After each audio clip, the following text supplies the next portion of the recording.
single day. What was your sort of shift into sort of the industry? How did that happen? Okay. So you want to know how I met Coko, or how did I shift? Or you want me to combine both of them because it's a combined effort? Um, I moved back. I moved back to Virginia And you're about and 1920 or so?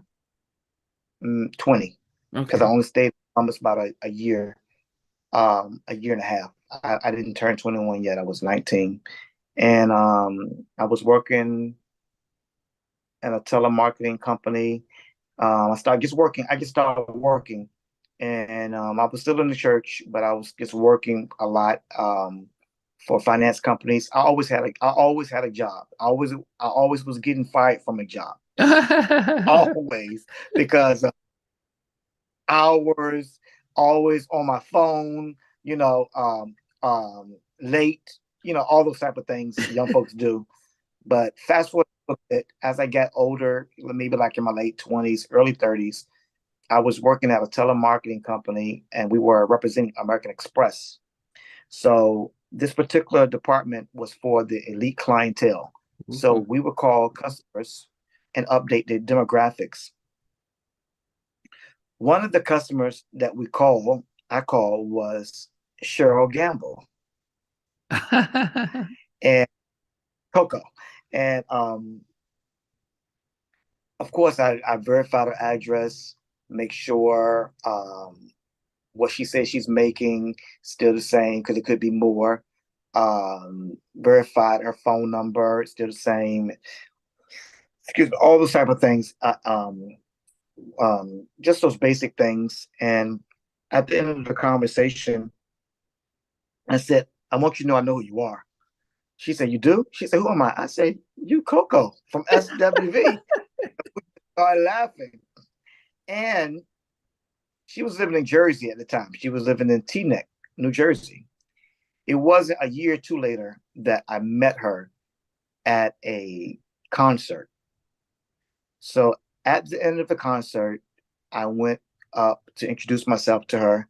I said, you're going to laugh when I tell you this, but do you remember somebody calling you from American Express, and at the end of the conversation, they told you they knew who you were, and she said, "Yeah." She started laughing, and I said, "That was me," and we laughed, and we became friends. We became friends, and we clicked. She was like my sister, and we clicked. SWV was not together. They were Okay. occasionally doing spot dates, but Coco was in the process of signing her first gospel deal and releasing her first gospel record. I became assistant and then later a day manager and then became her manager for her second gospel project. Okay, no. So you became friends. How did you decide? How did that opportunity come where she says, "Yep, become come work with me," or was that part Well, time? Was it was part time. Well, first of all, we clicked so much. I was over there all the time, and she trusted me. Her mother trusted me. Her husband at the time trusted me, and why? sometimes I would watch your kids. We just clicked. And her manager at the time needed someone to assist her with day to day things. Even going on the road. I was going on the road, and it just fell in place. It was like we knew each other for the longest time. So that's how that happened. Um, yeah, that's how that happened. Yep. I mean, we just clicked. We clicked. We really, really clicked. But what were you still maintaining another job while you were supporting I still him? had a job. I Okay. still had a job because, of course, she was doing gospel. The gospel gigs wasn't all the time. Tithes and offerings kind of. Every now and then, and everything didn't pick up until SWV reunited again, and they continued with SWV. That's when things picked up.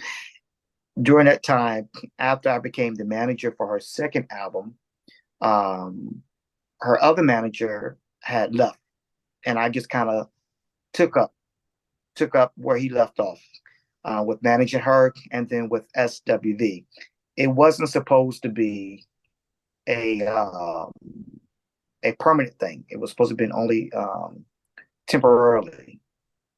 And I ended up being a manager for her for like maybe 2 or 3 years, and then SWV for 7 years.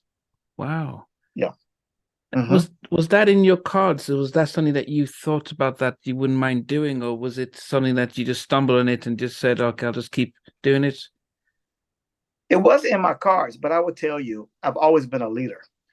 I've always been persistent. I've always been the type of person that can get things done. Coko saw something in me that I didn't see in myself. Other people say that all the time. And she trusted me. She trusted me, and she gave me an opportunity. I will never forget that. She gave me the opportunity. Her and Phil Thornton. Phil Thornton was their manager, and he saw something in me as well. So him and her gave me an opportunity, and yeah, it was rough. It was rough. It was rough. I mean, for most of us, we're learning about the artist, but when you took over the role as the manager, what are the challenges of, what did you face in those early days, not knowing anyone within the industry and taking on that responsibility?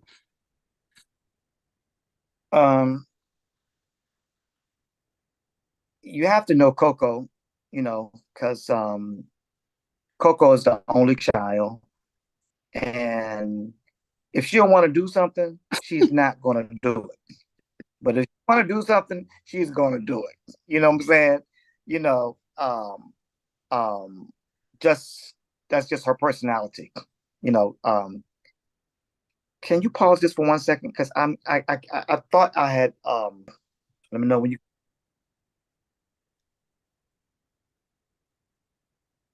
I pushed her to go back to SWV because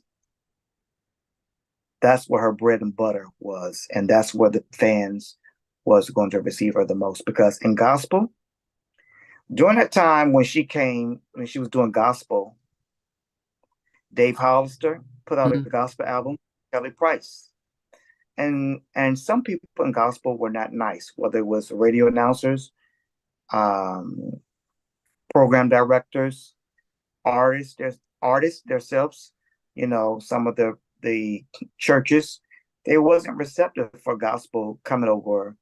I mean, for R&B coming over to gospel. As a matter of fact, I won't say the gospel name. We were at a luncheon. We were at a tribute to Yolanda Adams. And this young lady introduced Coko. And she said something like, everybody's coming over from the R&B side to gospel now. Case in point, here's Coko from SWV. That was the introduction. And that threw everybody off. And that was the first time that Coko wasn't her best. She didn't have to say anything. Everybody was so upset at the person who did that they confronted her,